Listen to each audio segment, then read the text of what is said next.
Está no ar. Gente que fala. Gente que fala. Tem texto e direção geral do jornalista Fausto Camunha. Gente que fala. Reúne de segunda a sexta-feira formadores de opinião para discutir as principais notícias do dia. Gente que fala. Tem o selo de qualidade APCOM. Olá, olá, boa tarde. O programa Gente que Fala está começando pela Rádio 365, a sua rádio de todos os dias, também por imagens pela UTV, a TV da internet, pelas redes sociais, Instagram, Facebook, o nosso canal no YouTube. Tá tudo no ar, tudo ligadinho, tudo à sua disposição para você acompanhar essa nossa jornada de hoje. Até 13h, a gente quer você por aí, curtindo, comentando, compartilhe também a transmissão do programa Gente que Fala.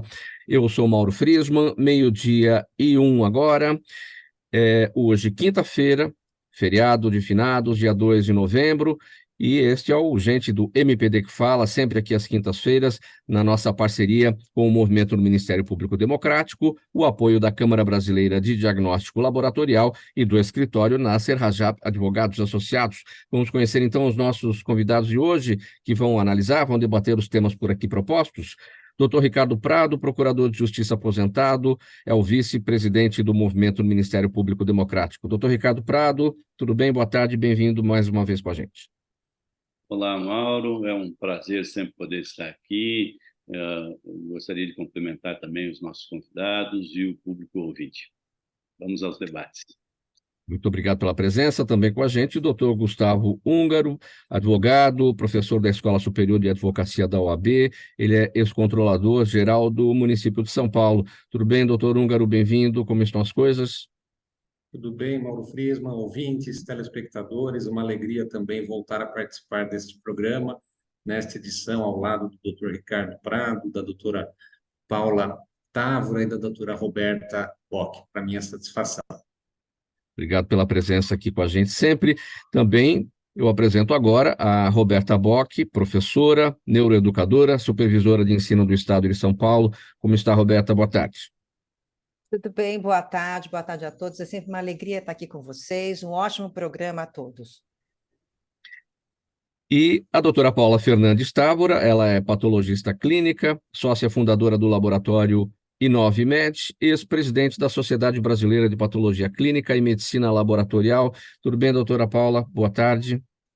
Boa tarde, Mauro, e demais presentes aqui nessa bancada muito distinta. É um prazer estar aqui. Vamos aos debates, no Gente que Fala.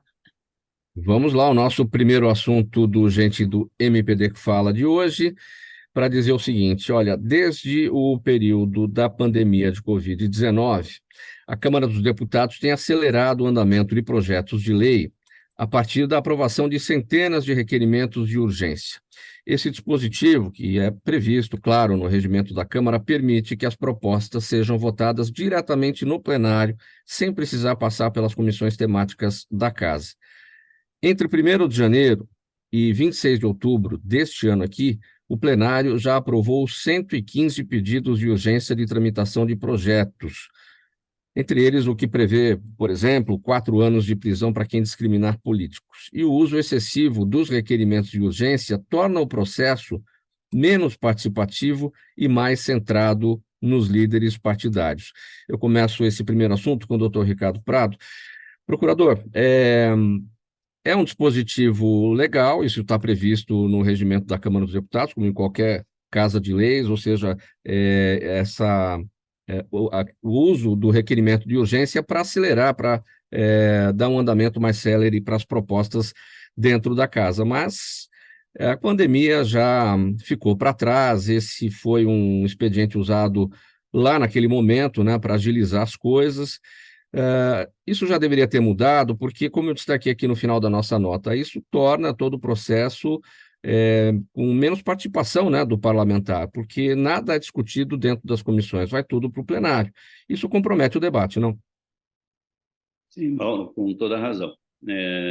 Impede não apenas a participação do parlamentar, mas impede também a participação da própria sociedade, né? Você precisa que o projeto passe pelas comissões, porque é o local onde normalmente a sociedade consegue se manifestar, entendeu? Você tem audiências públicas, você tem possibilidade de uma participação ampla, né, de vários aspectos da sociedade, especialistas, gente do povo, entendeu? Né, que as questões dos sindicatos, as corporações, as associações, entendeu? Acabam tendo uma possibilidade de mostrar a sua visão do projeto de lei que está em debate. E quando você remete direto ao plenário, isso não existe, entendeu? Né? Então, você suprime uma parte substancial do processo legislativo e, com isso, você compromete o resultado. É óbvio que, em algumas questões, você até consegue justificar essa questão da urgência, tá? Então, às vezes, questões financeiras ligadas do governo, você precisa mudar a destinação de um determinado recurso que iria para uma obra X, vai precisar para um desastre ambiental que aconteceu, né, que você precisa de uma verba especial de socorro, de urgência. Então, você precisa ter mecanismos que permitam uma deliberação mais urgente em algumas matérias. Mas isso não pode se generalizar, e é isso que está acontecendo, né? Quer dizer, você não pode ter, por exemplo, matéria penal feito dessa forma, né? Quer dizer, legislação sobre crimes, etc., já foi, inclusive, uma época feita pelo Legislativo, pelo Executivo, há muitos anos atrás, um projeto de lei que criava os tipos penais, e o Supremo considerou inconstitucional. Medida provisória não serviria para estabelecer crimes, tá? Então, talvez seja o caso de questionar essa questão agora dessa forma que está sendo feita, entendeu? Né? O regime de urgência não é para isso, entendeu? Né? Ele se justifica em alguns casos pontuais, mas não pode ser regra, não pode permitir, na verdade, você retirar a participação do parlamentar e a participação da própria sociedade dos projetos de lei. Precisa ser debatido, precisa ser revisto isso. Sim, sob o risco de esse instrumento ser banalizado, né? Banalizado parece que já está, né, Mauro? Entendeu? O problema é que isso causa, ao que consta, uma certa concentração de poderes, né? Então, o ser humano adora o poder, né? Então, você acaba, na verdade, colocando muita força na mão dos líderes partidários, na verdade, enfraquecendo, muitas vezes, a própria participação do parlamentar, né? Sim. Então, você tira a diversidade, né? A coisa fica muito um bloco só, uma visão só de mundo, e isso é perigoso. Doutor Gustavo Húngaro, sua percepção a respeito desse primeiro tema, o uso, então, dos requerimentos de urgência em grande escala, vamos dizer assim, na Câmara dos Deputados, para acelerar a tramitação das matérias. O senhor compartilha da visão do procurador Ricardo Prado? Tem essa questão da participação menor parlamentar e também a participação menor da sociedade civil, né? Como destacou o procurador, tem as audiências públicas que são realizadas nas comissões, os trabalhos, né, que envolvem a sociedade civil. Concordo integralmente. O Dr. Ricardo Prado foi muito preciso na sua análise, apontando os riscos, né, de prejuízo ao processo legislativo que precisa estar imantado pelo que é essencial na nossa Constituição, que é a participação, que é a representatividade, que é esta possibilidade decorrente da própria forma, né, escolhida para a nossa convivência, que é Estado democrático de direito. Então, a aprovação das normas é algo fundamental e a participação tanto dos representantes eleitos da população como das próprias pessoas, dos cidadãos diretamente, conforme prevê a nossa lei maior, né, que fala em plebiscito, referendo e iniciativa popular de lei logo no início, né, do texto constitucional. Então, isso mostra como a ideia republicana repousa na participação, né, e na deliberação conjunta, consciente, debatida, para que se chegue ao aperfeiçoamento normativo, né, a mudança das leis vigentes. Então, eu concordo integralmente. Acho que há um uso insuficiente da tecnologia da informação, dos novos mecanismos que existem atualmente.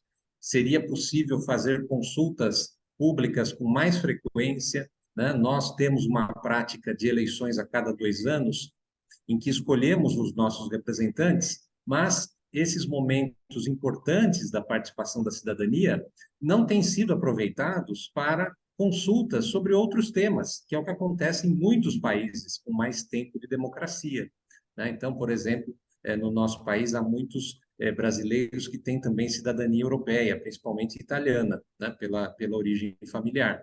E é comum, né, nas eleições italianas, haver a consulta também aos cidadãos em relação a temas relevantes da vida em sociedade. E o cidadão ele tem a oportunidade de escolher, de opinar, né, de indicar o caminho que depois será seguido pelos seus representantes no parlamento. Então, nós podemos, devemos, né, utilizar mais as ferramentas participativas para fortalecer a nossa democracia. Um exemplo nessa pauta, Mauro, e todos os que estão participando, é uma própria demanda que existe no âmbito da advocacia para a maior democracia na nossa própria instituição, para que possamos, todos os advogados do Brasil, mais de 1.300.000 colegas, escolhermos o presidente em âmbito nacional, né? Hoje, a OAB escolhe o seu dirigente em âmbito local, estadual, mas não em âmbito federal. No âmbito federal é uma eleição indireta. Então, esse é um exemplo de uma mudança normativa, né? É preciso, então, alterar a lei que regula o Estatuto da Advocacia brasileira para passar a que seja possível a escolha direta do presidente da OAB Nacional, né? Então, esta é uma situação em que o Congresso Nacional também poderia, né, chamar a audiência pública, consultar a população, especialmente, né, os advogados, quanto a essa mudança que fortaleceria a democracia dentro de uma instituição relevante da sociedade brasileira, que é a OAB, né? Então, o sentido da maior participação e do uso apenas excepcional de mecanismos como esse que está sendo tratado, né, na matéria, que permite a ida direta a plenário para a deliberação de uma nova norma, eu entendo que faz parte, né, do necessário fortalecimento democrático do nosso país. Quais caminhos tem a sociedade, doutor Gustavo Húngaro, para chamar a atenção dos parlamentares, cobrar a presidência da Câmara dos Deputados para que o processo de tramitação das matérias seja o normal, aquilo que está previsto no regimento, que é passar pelas comissões para que o trabalho tenha a participação de todos? Os mecanismos eles têm sido utilizados, né, pela cidadania, não esses que eu mencionei, plebiscito, referendo e iniciativa popular de lei, que eu entendo que são muito modestos, né, há pouco uso, nós contamos nos dedos, né, quantas vezes houve plebiscito, referendo e mesmo algum projeto de iniciativa popular que tenha vingado, né? Acho que o mais recente deve ter sido a lei da ficha limpa, né? E plebiscito e referendo, nós vamos lembrar do Estatuto do Desarmamento, né? E da escolha entre parlamentarismo, presidencialismo, monarquia e república. Então, são pouquíssimas as situações em que a cidadania pôde participar diretamente. Mas os mecanismos, né, para que se possa levar esse assunto adiante, eles existem, né? E a cidadania, então, tem utilizado o envio de e-mails, né, de mensagens aos seus representantes, a participação também em eventos públicos, em momentos, né, em que se possa expressar essa necessidade de maior robustez, né, dos procedimentos democráticos. Há também situações em que audiências públicas são obrigatórias, né, por exemplo, na aprovação da legislação orçamentária, né? Então, é importante chamar a atenção de todos os interessados para que, sempre que possível, participem, né, desses momentos em que se definem os pontos prioritários para a alocação dos recursos públicos, que são sempre escassos. Assim como existem mecanismos, espaços participativos permanentes, que são os conselhos e as comissões, né? Tanto no âmbito do legislativo, né, em que há essa possibilidade, né, de consultas, de participação em audiências, como no âmbito do Poder Executivo, né? Então, há comissões temáticas, há comissões voltadas a situações específicas e há conselhos de participação que se dedicam à questão, por exemplo, das crianças e adolescentes, idosos, comunidade negra, garantia de direitos das mulheres. Então, diversas áreas, assim como áreas de políticas públicas, habitação, saúde, educação. Então, esses espaços, né, os chamados conselhos, de participação social, eles são importantes para que o cidadão diretamente possa interagir com os representantes do poder público, tanto na definição, no aperfeiçoamento de políticas públicas, como também na garantia de direitos. Então, essa agenda ela é muito importante para a vivência democrática. Doutora Roberta Bock, sua percepção a respeito desse primeiro tema, o uso excessivo aí dos requerimentos de urgência para acelerar a tramitação das matérias na Câmara dos Deputados, e o que chama atenção aqui também, que eu destaquei na nossa nota, né, usaram desse expediente para acelerar o projeto que prevê 4 anos de prisão para quem discriminar políticos. Para isso precisava bastante pressa, né? Com certeza, com certeza. Mas essa situação me chama a atenção, puxando para o meu lado, da área da educação, da área da neurociência, eu vou puxar para o meu lado para responder. Me chama muita atenção e eu fico muito preocupada com uma tendência na nossa classe política de um movimento perverso e perigoso para a sociedade. Quando você tem um tema sensível, que você precisa aprovar alguma legislação ou determinar alguma regulamentação sobre aquilo, o que você tem que fazer? Tem que tomar cuidado para uma questão primordial da política pública. Eu vou ouvir a sociedade, eu vou ver o que é que ela está solicitando, trago essa solicitação para as comissões e comparo essa demanda da sociedade com estudos científicos. Gente, eu vou repetir isso, pelo amor de Deus, eu comparo a demanda que vem da sociedade com estudos científicos, com pesquisa séria da ciência comprovada. Porque o que a gente está assistindo hoje? Eu pego a demanda da sociedade, não é uma demanda nem da sociedade como um todo, eu pego uma demanda particular da sociedade, trago para a comissão e começo a estudar nos achismos, em pequenos artigos publicados aqui ou ali, ou então em alguma matéria de jornal. Ah, não, mas eu acho isso, eu acho aquilo. Não, mas essa comunidade está pedindo isso. Não, mas eu tenho que dar conta dessa comunidade que me elegeu. E a ciência fica de lado. Eu estou assistindo, junto com toda a minha comunidade acadêmica, um horror acontecendo em todas as casas legislativas quando essa comparação com a ciência não acontece. Existem alguns temas que estão sendo aprovados, que estão virando regulamentação, legislação maior, e não estão levando a sério o estudo científico. A população depois tem que cumprir. A legislação é posta e todos os brasileiros estão sujeitos a isso. Por que o estudo científico, que leva tanto tempo e é tão sério no nosso país, não é levado a sério lá por aqueles que nos representam? Porque depois a população tem que cumprir.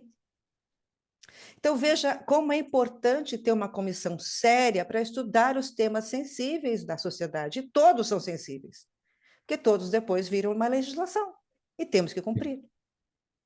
Ok? E vamos cobrar nesse sentido. Doutora Paula Távora, a sua percepção. Sigo bastante a área da Roberta, talvez pelo lado tecnicista, né? Mas fundamentado em evidências. Eu acho que a gente, quando tem representantes definindo caminhos, né, na nossa política pública, a gente corre um risco muito grande de algumas coisas serem subjetivas. Então, eu acho que a evidência é um fundamento para decisões de pessoas que nos representam. Pessoal, programa Gente que Fala segue por aqui, edição de quinta-feira, o Gente do MPD que Fala, parceria nossa com o Movimento do Ministério Público Democrático, o apoio da Câmara Brasileira de Diagnóstico Laboratorial e do escritório Nasser Rajab Advogados Associados. Pela Rádio 365, a sua rádio de todos os dias, pela UOL-TV, a TV da internet e redes sociais, Instagram, Facebook, o nosso canal no YouTube. Está tudo no ar para você acompanhar essa nossa conversa de hoje. Próximo tema. A Polícia Federal produziu um relatório de inteligência em que detalha como policiais civis do Rio de Janeiro roubaram fuzis de uma facção criminosa para vender a um grupo rival. É isso mesmo. O relatório foi citado na Operação Drake, que apura a atuação de policiais civis na extorsão de dinheiro de traficantes para liberar um carregamento de maconha.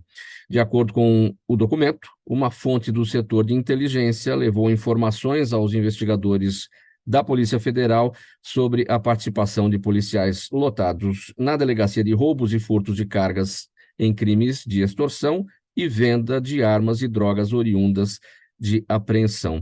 Procurador Ricardo Prado, A que ponto chegamos, hein? A polícia, ou uma parte dela, né, civil do Rio de Janeiro, um grupo específico, roubando fuzis de uma facção criminosa para vender para uma outra facção criminosa. Terrível, Mauro, terrível, né? Acho que isso são o tipo de coisas que jamais poderiam ocorrer, mas que ocorrem. Infelizmente ocorrem e ocorrem com mais frequência do que às vezes as pessoas imaginam. É o problema do poder, é o problema da ganância, da corrupção, e isso atinge todos os órgãos e todas as instituições. É por isso que você precisa ter transparência, por isso que você precisa ter mecanismos de controle, por isso que o poder precisa ser dividido. Você não pode concentrar excesso de poderes, ainda mais em organização que tem o privilégio de utilizar armas de fogo, né? Então, você precisa que haja outras corporações controlando, entendeu? Né? Polícia Federal controlando Polícia Civil controlando Federal, controlando Militar, e por aí você vai. Você tem que ter mecanismos recíprocos, entendeu? Que permitam, e por isso você não pode ter investigação privativa, como você está aí num projeto de lei que pretende dar às polícias o privilégio de apenas elas fazerem investigações criminais, na verdade, retirando o Ministério Público dessa área, né? Você precisa, na verdade, que você tenha inúmeros órgãos, na verdade, com poder investigatório, como você tem, inclusive, dentro da própria administração pública. O Dr. Húngaro foi controlador do município, entendeu? Né? Sabe muito bem como é que se faz esse tipo de coisa, e é necessário que você tenha órgãos e entidades com poder investigatório para punir esses desvios que vêm de outras corporações, muitas vezes, entendeu? Você tem um controle interno e você tem que ter um controle também externo por outras instituições para que o sistema funcione, porque aonde você tem poder, aonde você tem dinheiro envolvido, né? E essa questão de armamento pesado vale uma fortuna, né? Então, a mesma questão nós temos com as drogas. As drogas é terrível de combater exatamente por conta disso. Quer dizer, é muito dinheiro envolvido, certo? A possibilidade de corrupção é muito grande e por isso você precisa ter diversos agentes, na verdade, para você tentar conseguir um mínimo de controle sobre a situação, porque é um desafio. Realmente é um desafio quando a gente chega a esse nível de problema. Doutora Roberta Bock, policiais civis do Rio de Janeiro, alguns deles aqueles que têm a missão, que têm a tarefa de investigar, né, e defender a sociedade do crime, investigar e esclarecer os crimes, atuando aí a favor da criminalidade. Quais são os efeitos pedagógicos ou não pedagógicos dessa situação? Você foi fundo agora, porque um exemplo pedagógico é um mau exemplo, né? Pelo amor de Deus. Isso é vergonhoso, né? Imagina você trazer isso para a aula da educação, um aluno na sala de aula vê isso e fala, nossa, mas isso pode? Sabe? Ele vai ficar um pouco confuso. Agora, um pouco, né? Mas pensando na questão do Rio de Janeiro, essa questão ela está espalhada pelo Brasil inteiro, né? A gente está olhando para o Rio de Janeiro, mas a gente não pode virar as costas que isso já está tomando o Brasil inteiro, né? Está parado lá em Brasília um projeto que é o SUS da segurança, né? O Sistema Único de Segurança, que olharia de modo assim mais amplo para o país inteiro. Está parado. Seria uma forma de organizar um pouco o país como um todo. Isso está parado. Junto com isso, parado, no Rio de Janeiro não tem Secretaria de Segurança Pública, né? Lá eles optaram por não ter mais. Então, agora é uma briga. Isso é meu, isso é seu. Não, isso é da civil. Não, isso é da militar. Ah, não, eu não vou falar com você. É uma coisa assim. Então, quer dizer, eles não estão se entendendo. Eles não estão se entendendo, e aquele princípio que a gente já vê há muito tempo, que onde o Estado se ausenta, os outros grupos da região tomam conta. Então, o Estado está se ausentando em várias áreas lá no Rio de Janeiro, e aí os oportunistas estão entrando. E isso daí vai se espalhar desse mesmo nível no Brasil inteiro. Isso é fato. Se a gente pensar que no Rio a gente tinha A princípio, há muito tempo atrás, a briga das facções criminosas, agora nós temos isso no país inteiro. Agora nós temos no Rio a questão das milícias, isso vai se espalhar no Brasil inteiro. Ali é uma célula, isso vai se espalhar. Então, eu acho que essa iniciativa do SUS, da segurança, é uma iniciativa válida, a gente precisa continuar fazendo pressão para que isso seja aprovado, eu acho que é um caminho possível. Como isso vai se organizar e como isso vai se articular com os estados, eu acho que aí a gente tem que acompanhar e começar a cobrar, porque cada estado tem um modelo, né? E aí como é que fica? Tudo desconexo. E quem perde com isso é a população, que fica sem noção e à mercê de aquele que lhe dá mais segurança. Na ausência do Estado, ele vai atrás daquele que lhe dá mais segurança, né? Sim, doutor Gustavo Húngaro, enfim, não vamos confundir a instituição Polícia Civil do Rio de Janeiro com esses policiais civis. Isso é um exemplo claro, clássico, né, de corrupção, de uma banda podre, como tem em muitas corporações, em muitas situações. Do combate à corrupção, evidentemente, né? É uma situação absurda essa, né, do desvio de conduta de alguns policiais se envolvendo com práticas criminosas gravíssimas, e como essa relatada, de disputar, né, com facções criminosas e atuar em relação ao tráfico de armas, assim como ocorre em outras modalidades criminosas. É um absurdo, precisa ser uma situação enfrentada com todo o vigor pelo conjunto das instituições. E no campo das estratégias preventivas, né, além dos caminhos muito relevantes apontados pela doutora Roberta Bock e pelo doutor Ricardo Prado neste programa, eu também quero acrescentar uma visão complementar em relação à necessidade de aperfeiçoamento do aparato estatal, né, para além da importância da presença do Estado, né, em todos os ambientes públicos, né, em todo o território, não pode haver zona de exclusão, né, não pode haver local dominado, seja por milícia, seja por crime organizado, né? A milícia também é um tipo, né, de crime organizado, ou por quadrilhas ligadas a tráfico de drogas e de armas, e eventualmente até de pessoas. Então, não é possível, né, que o Estado não esteja presente em todos os bairros, em todas as regiões.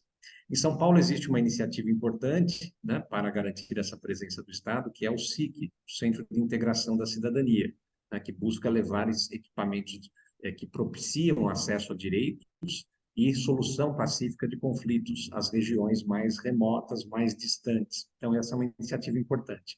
Mas aqui eu gostaria de frisar também, quando falei em aperfeiçoamento, né, do próprio aparato estatal, diz respeito ao seu funcionamento para garantir transparência, para garantir a integridade, que é o papel das controladorias, né? Então, eu quero enfatizar que, nesse caso, em que há o envolvimento, né, de uma instituição que precisa reagir à contaminação de alguns dos seus membros, no exemplo, então, mencionado hoje, a Polícia Civil do Rio de Janeiro, é preciso que a Corregedoria da Polícia Civil faça a sua parte, né? Responsabilize os policiais desviantes e os expulsem da corporação, né? Então, além do papel do Ministério Público, do Poder Judiciário, né, da fiscalização difusa da própria sociedade, existe esse papel muito relevante, de forma crescente, das controladorias, né? Inclusive, eu abordei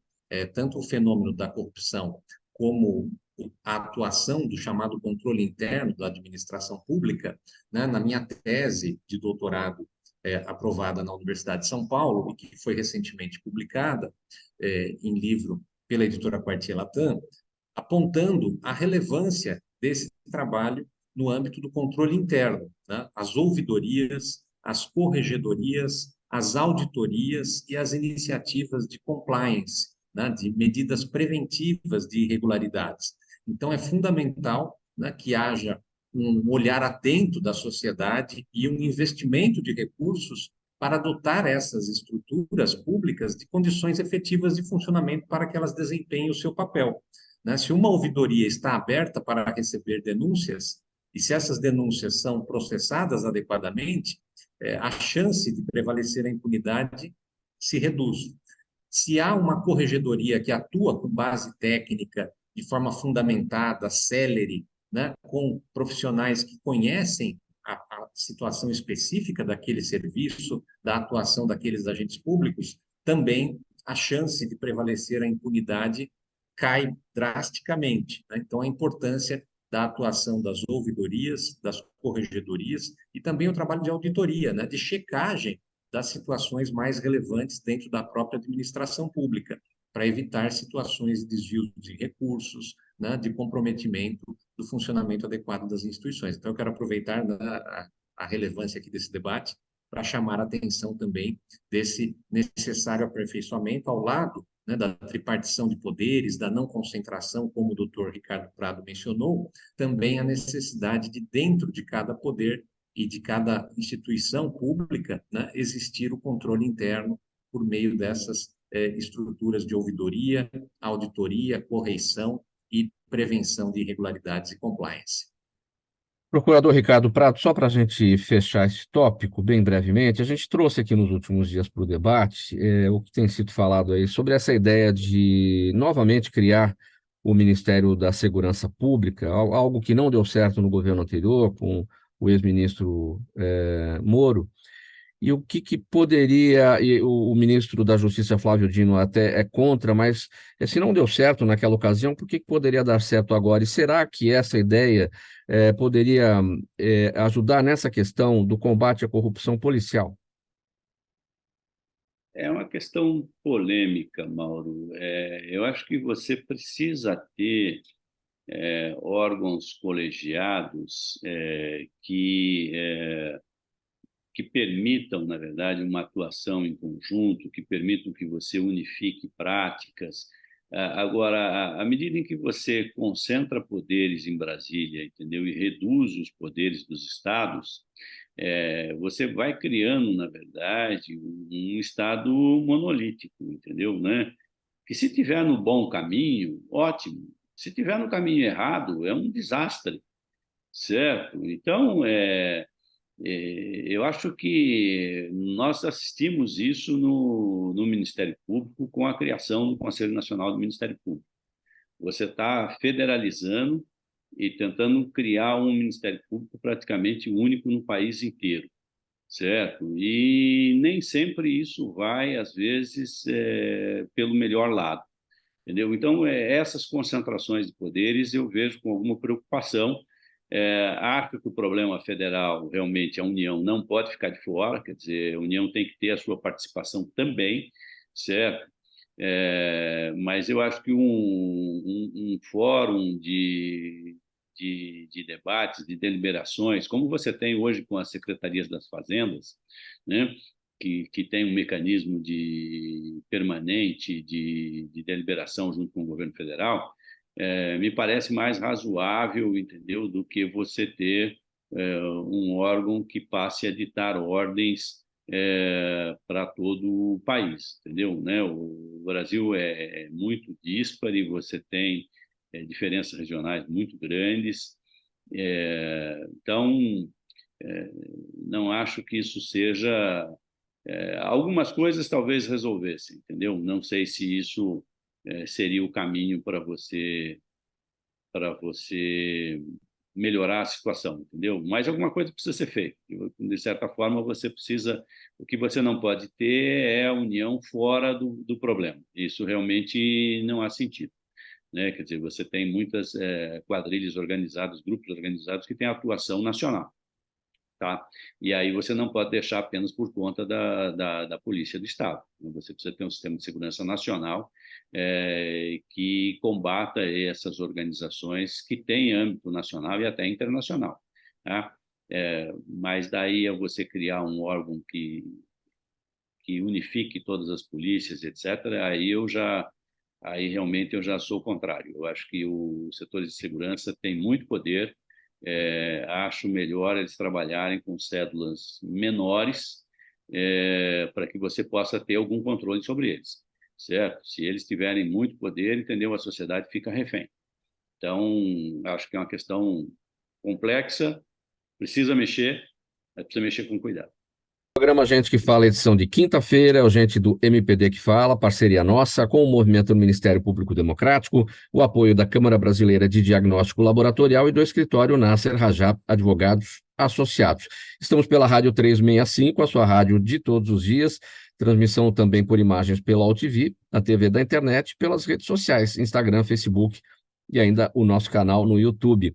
O próximo assunto agora aqui é o seguinte: olha, o estado de Santa Catarina foi condenado por descumprir a Lei Geral de Proteção de Dados.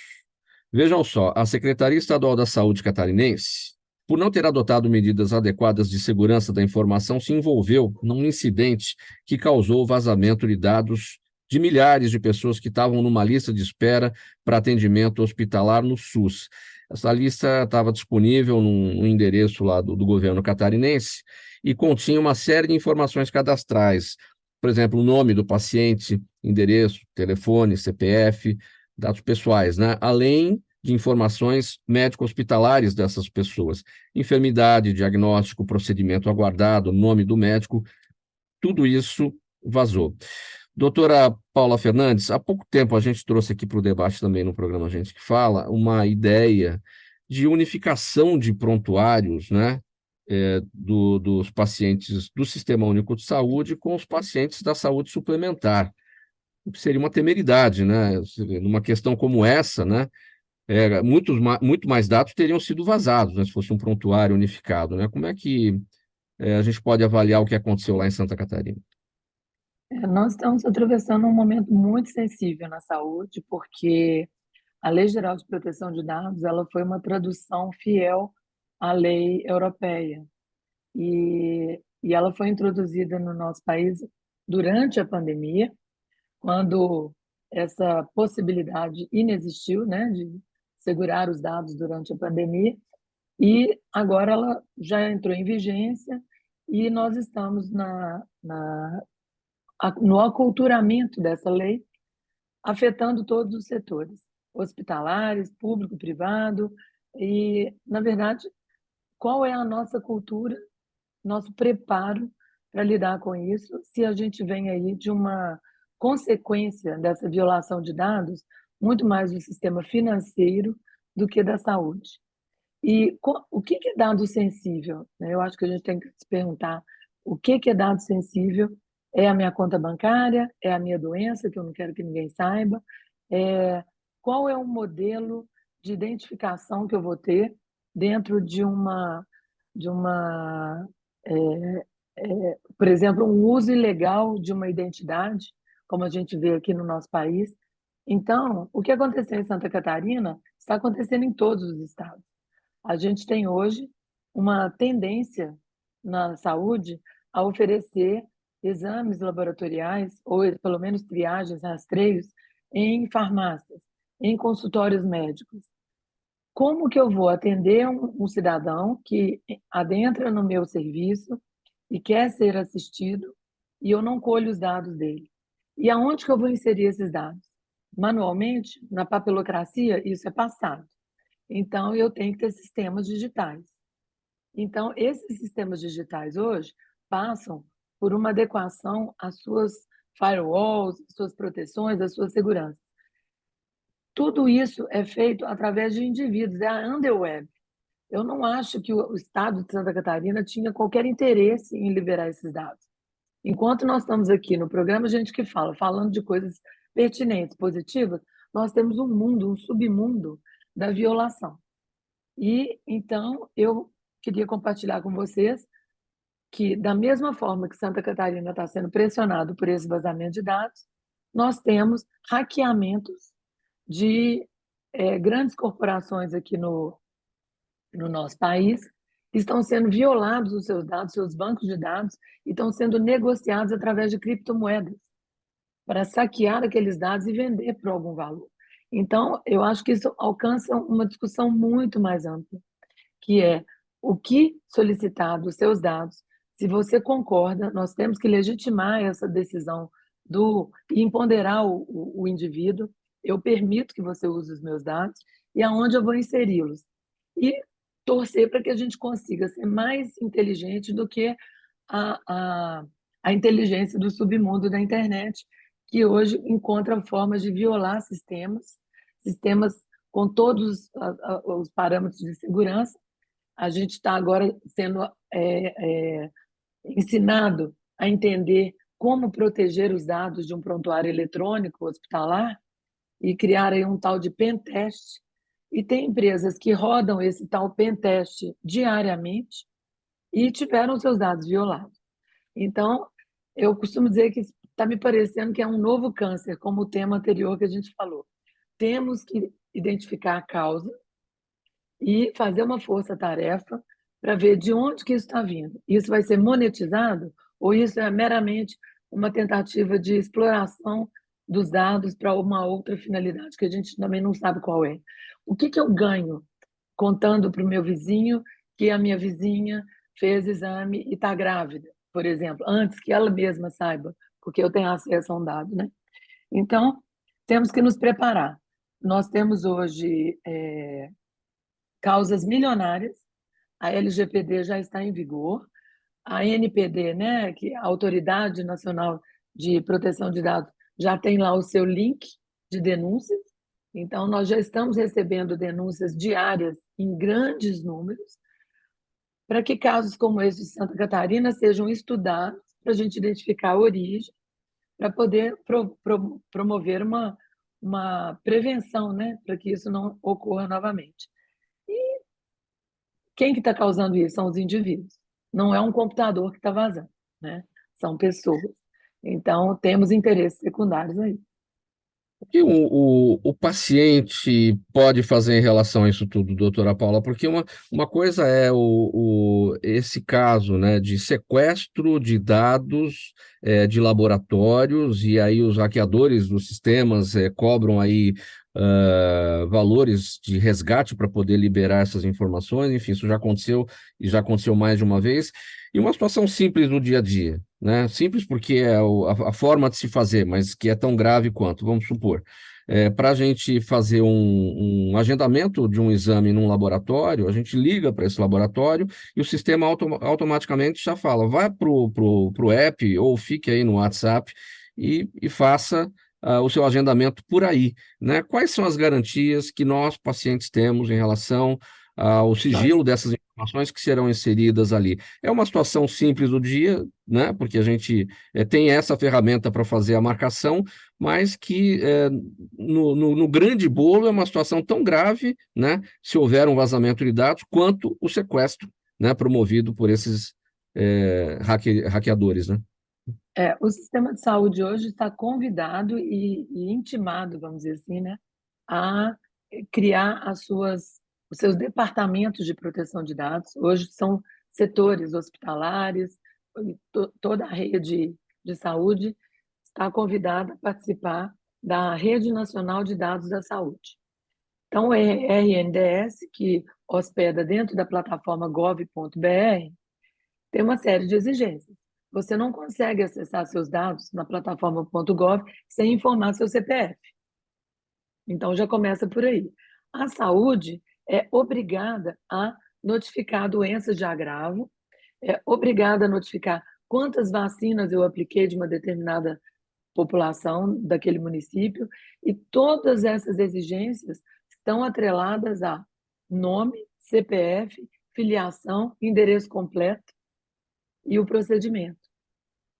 Então, nós temos uma origem muito ampla, muito frágil, e um destino muito perfeito na ideia de poucos, né? Porque essa perfeição do caminho dos dados, a linha dos dados, ela tem várias etapas de fragilidade.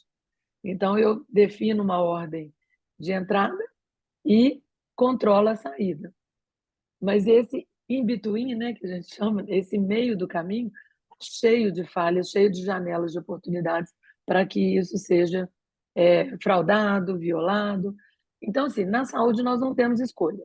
A lei está aí, temos que cumpri-la. Então, vocês vão ter que ficar, vocês, e eu me incluo, porque eu também sou usuária do sistema, de ser muito criterioso no fornecimento de dados. O WhatsApp, hoje, que a gente chama de chatbot, né? Ele está vinculado a um sistema de um prontuário eletrônico. Então, esse caminho ele tem que ser rastreável, seguro, e eu tenho que ter nas instituições o famoso DPO, né, que é o Data Protection Officer. Toda instituição de saúde hoje tem que nominar um DPO, e ele é o responsável, no caso do meu laboratório sou eu, ele é responsável por estudar o caminho da informação e assegurar que ela está em consenso com a sua autoridade e que eu estou tratando ela de forma cuidadosa, sigilosa e pertinente, né? O dado. E, por exemplo, você me procura, faz um exame comigo e o seu potássio está muito alto. Eu preciso comunicar a alguém. E esse alguém pode não ser você, porque você é leigo. E eu preciso procurar o seu médico. E se você fez aquele exame sem um pedido médico? Aí a vulnerabilidade já começa. Então, o que a gente espera é que a lei seja aculturada e que nós, em velocidade talvez maior do que nós estamos tendo hoje, cuidemos muito bem desses dados. Estamos com uma fragilidade enorme e temos que tratar isso como um câncer da informação. Ele está crescendo, está desorganizado, e a gente precisa de identificar quais são as origens de fragilidade e propor um tratamento e uma prevenção. Fazendo Próximo, analogia aí à saúde. sim, sim. Próximo tema por aqui, gente. Programa Gente que Fala de quinta-feira. É o Gente do MPD que Fala, parceria nossa com o Movimento do Ministério Público Democrático e o apoio da Câmara Brasileira de Diagnóstico Laboratorial, além do escritório Nasser Rajab Advogados Associados. Pela Rádio 365, sua rádio de todos os dias, OTV, TV da internet e redes sociais. O Brasil concluiu na terça-feira o seu mandato frente à presidência rotativa do Conselho de Segurança da ONU. Um dia antes do encerramento aí da presidência do Brasil, o ministro das Relações Exteriores, Mauro Vieira, presidiu uma sessão de emergência e criticou a demora em aprovar uma resolução sobre o conflito entre Israel e o grupo terrorista Hamas, e afirmou que a entidade vem falhando vergonhosamente para colocar um fim à guerra.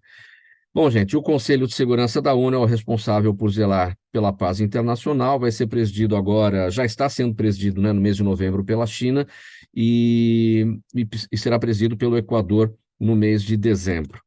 Doutora Roberta Bock, nesse sentido aqui, a responsabilidade do Conselho de Segurança da ONU de zelar pela paz internacional, essa razão de ser ainda existe, deixou de existir, diante de tudo que está acontecendo aí, pelo que a gente está observando no conflito entre Israel e Hamas? Então, o que está acontecendo com a ONU é um movimento social. Quando ela nasceu pensando na cultura da paz, em ouvir as nações, com o conselho, a ideia era perfeita, só que a sociedade está caminhando no sentido de cada um olhar o seu próprio interesse. Isso é fato, e isso está acontecendo dentro da ONU também. Poxa, o Brasil ficou um período bonito, ele fez bonito, sabe?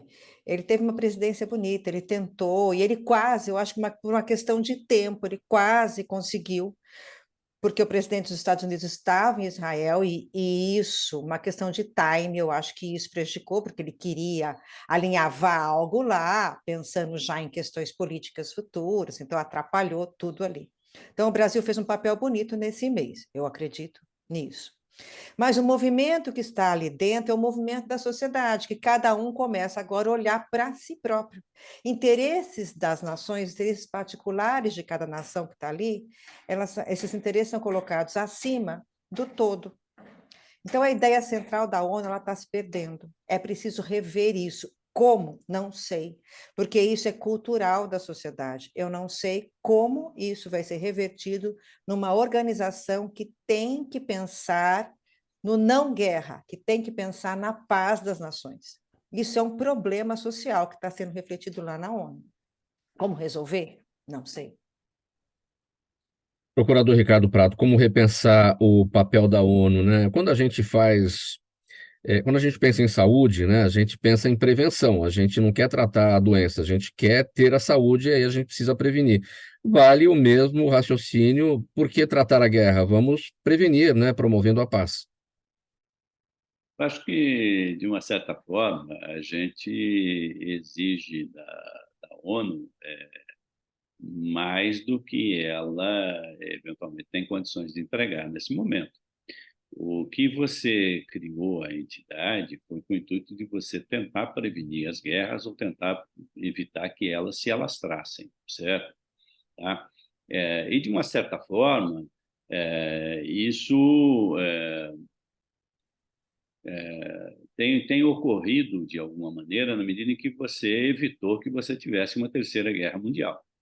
Tá? Quer dizer, você não consegue impedir os conflitos locais, certo? Eles são muito presentes e, infelizmente, o ser humano ainda recorre muito à violência como forma de tentar prevalecer os seus interesses, né? Quer dizer, o ser humano é um animal que gosta de luta, né? Então, você ainda não está num estágio da sociedade em que as pessoas abram mão do poder de querer se impor na base da força, certo? Então, você vê que todas as nações elas têm exército, todas as nações se treinam para a guerra, entendeu? Né? Quer dizer, você tem corporações armadas, né? Por quê? Porque você ainda tem essa cultura de fazer prevalecer os seus interesses na base da força.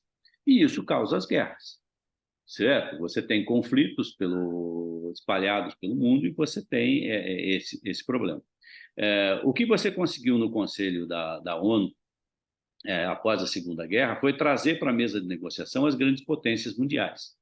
Então, você teve no período da Guerra Fria, você tinha Estados Unidos, União Soviética, a China, né, o Reino Unido, a França, as grandes potências mundiais, na verdade, sentando na mesma mesa, entendeu? E conversando. Para quê? Para que elas não entrassem em conflito entre elas, para que você não tivesse uma terceira guerra, certo? Houve um período que a gente chegou a acreditar que tinha conseguido quando você teve o fim da Guerra Fria. Só que o período durou pouco e, na verdade, agora a gente volta a ter problemas de conflito envolvendo, inclusive, essas grandes nações, né? Quer dizer, nós estamos ainda com a guerra da Rússia com a Ucrânia, certo? São grandes potências, né, bélicas, né? Você tem agora o conflito envolvendo Israel, que é outra potência bélica, certo? Então, são questões realmente complicadas, mas a ONU ainda é o local de conversa, certo? Quer dizer, se você tem um lugar onde é possível dialogar, é exatamente dentro das Nações Unidas. Então, há dificuldades, os objetivos de um grupo e do outro são completamente antagônicos, entendeu? Né? Quer dizer, possibilidade de você conseguir resolver isso amigavelmente é muito pequena, mas você tem que continuar tentando.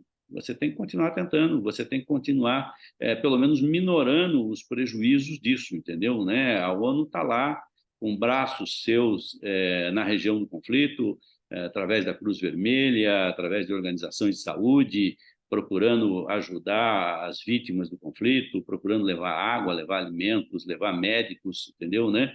Então, há um serviço sendo feito, sim, pela ONU, é um serviço muito significativo, no intuito de tentar proteger as pessoas, as vítimas mais desprotegidas, mas você encontra, né, a má vontade de alguns governos que querem guerrear, que querem fazer guerra, que querem tomar o território do vizinho, certo? Então, é uma situação difícil, mas acho que a ONU ainda é um caminho que merece ser tentado e que precisa ser valorizado. Pessoal, o tempo está avançando aqui rapidamente. Eu já vou passar para o último tema aqui para análise de vocês. E primeiro para ouvir o doutor Gustavo Húngaro. Doutor Gustavo, tem um escândalo de corrupção que causou a condenação no Supremo Tribunal Federal do ex-presidente Fernando Collor, né? E esse escândalo, além de dificuldades financeiras, levaram ao fim de uma parceria da TV Globo com a TV Gazeta de Alagoas, após 48 anos que durou essa parceria, né? A emissora, a TV Gazeta de Alagoas, que pertence às organizações Arnon de Melo, entrou com uma recuperação ou entrou em recuperação judicial em 2019, alegando dívidas de 284 milhões de reais. Também enfrentou uma greve de funcionários, que durou quase 2 semanas, e um pedido de cassação do seu funcionamento pelo Ministério Público Federal. E o mais grave, porém, foi o esquema de corrupção que envolveu a TV Gazeta, pelo qual Collor foi condenado a 8 anos de prisão por corrupção passiva e lavagem de dinheiro. Ou seja, de novo, a gente está falando aqui de corrupção, e aqui envolvendo nessa coisa desse conflito, né, do público com o privado, porque a corrupção envolvendo o mandato do então senador Fernando Collor com as contas, né, da TV Gazeta de Alagoas, que pertence a ele, pertence à família, né? Mais uma situação gravíssima, né, de corrupção ocorrida no nosso país. Nesse caso, felizmente, com a responsabilização e as consequências sancionatórias, tanto refletindo-se em relação ao próprio agente público, né, que teria sido, então, o pivô desse esquema, acarretando consequências de perda de mandato, de inelegibilidade futura, como precisa ocorrer, e também os desdobramentos criminais, e afetando também relações privadas e empresariais, né, como está sendo noticiado, né, o fim de uma parceria longa, né, de uma empresa local com a empresa nacional de comunicação. Então, isso revela quão deletérios são esses episódios de corrupção e a importância de uma agenda preventiva, né, que passa pelo aperfeiçoamento normativo. Então, nesse caso, a nossa legislação de combate à corrupção, de combate à lavagem de dinheiro, ela se aperfeiçoou graças também a esse esforço internacional tratado no assunto anterior, né? Então, o papel dos mecanismos internacionais, né, dos espaços de difusão das boas práticas, certamente contribui não apenas para a busca da paz, que é fundamental como propósito principal da ONU, né, tratado no tema anterior, como também para a melhoria, né, das regras e da sua aplicação nos países, né? Então, no nosso caso, nós tivemos tanto a lei de combate à lavagem de dinheiro, como a lei anticorrupção, a lei de acesso à informação, que é fundamental para a garantia da transparência pública, e mesmo a Lei Geral de Proteção de Dados, que falamos pouco antes, são normas que foram fruto de uma mobilização internacional, além de demandas da própria cidadania local, né, também se coloca nesse contexto de que essa articulação entre os países e a busca, né, daquilo que se revela mais efetivo, mais eficaz para ser difundido internacionalmente, é um vetor importante, né, do fortalecimento democrático e da própria garantia da civilização, né? Não tivemos a Terceira Guerra Mundial, né, como mencionamos, mas temos, como já foi mencionado aqui, mas temos situações, né, em que a corrupção funciona como câncer que precisa ser extirpado, enfrentado, e, para isso, medidas, né, preventivas, como as que eu já mencionei também de forma complementar, no sentido do fortalecimento das controladorias, da prevenção, são fundamentais. Nesse episódio da corrupção relacionada, então, com uma empresa, né, de comunicação em Alagoas, o que está na apuração é que foram também utilizados contratos de uma empresa pública para privilegiar a empresa privada da área da construção civil, que teria feito pagamentos via essa empresa de comunicação, utilizada, portanto, para lavagem de dinheiro e como biombo, né, dessa transação ilícita. Então, isso mostra que na empresa pública faltou controle, né, faltou transparência, faltou lisura nos seus procedimentos de contratação, a governança falhou, né, na empresa pública, ela não estava suficientemente blindada. Então, essa agenda de prevenção, ela passa, né, pelo fortalecimento das ouvidorias, das auditorias, das corregedorias, para justamente evitar situações como essas, para que elas não se repitam no futuro. Em pouquíssimos segundos, que o tempo está já estourado aqui, está bem no final, para a gente concluir esse tópico. Tem aquela velha história, né, da maçã podre, todo mundo. Vou dar esse exemplo, essa analogia é legal porque torna a coisa bem simples. A maçã podre dentro da caixa, que se continuar ali, vai apodrecer as demais. Esse episódio, de alguma maneira, pode colocar em suspeição, pode chamar a atenção e colocar em risco o que a gente entende como o sistema de comunicação no Brasil, diversas emissoras, enfim. Isso coloca em xeque alguma coisa? Eu entendo que todos os setores da vida em sociedade, eles necessitam fortalecer os seus instrumentos, né, de transparência, de boa governança, de integridade, de respeito à moralidade e à legalidade, né? Então, nós percebemos que hoje, no mundo, até o Vaticano tem um código de ética, né? Até lá foi preciso afastar pessoas que desviaram dos seus deveres. Então, isso evidencia, né, que não há uma área em que exista essa imunidade, né, esteja alheia aos riscos. Por isso, a necessidade de que essa agenda preventiva se faça presente em todas as instituições, né? Nós falamos aqui de problemas na Polícia Civil, quer dizer, na própria instituição estatal, que é responsável por zelar pela legalidade, de repente, integrantes cometem ilegalidades, né? Então, há notícias em relação a desvio de armas dentro de quartéis, né? Então, quer dizer, isso revela que, assim como nos setores privados, nos setores públicos, a agenda da integridade, da prevenção precisa estar presente, né? Precisa ser fortalecida. Eu acredito que esse seja o caminho a ser demandado, porque é do interesse de toda a coletividade. Vamos colocar um ponto final nessa edição do programa Gente que Fala de hoje, de quinta-feira. Sempre por aqui você conhece o nosso espaço, Gente do MPD que Fala, a parceria nossa com o movimento do Ministério Público Democrático, o apoio da Câmara Brasileira de Diagnóstico Laboratorial e do escritório Nasser Rajab Advogados Associados. O agradecimento de toda a nossa equipe aos participantes de hoje, Dr. Ricardo Prado, procurador de Justiça aposentado, vice-presidente do movimento do Ministério Público Democrático, o Dr. Gustavo Húngaro, ex-controlador-geral do município de São Paulo, advogado, professor da Escola Superior de Advocacia da OAB, doutora Roberta Bock, professora, neuroeducadora, supervisora de ensino do Estado de São Paulo, e a doutora Paula Fernandes Távora, patologista clínica, sócia fundadora do laboratório Inovimed e ex-presidente da Sociedade Brasileira de Patologia Clínica e Medicina Laboratorial.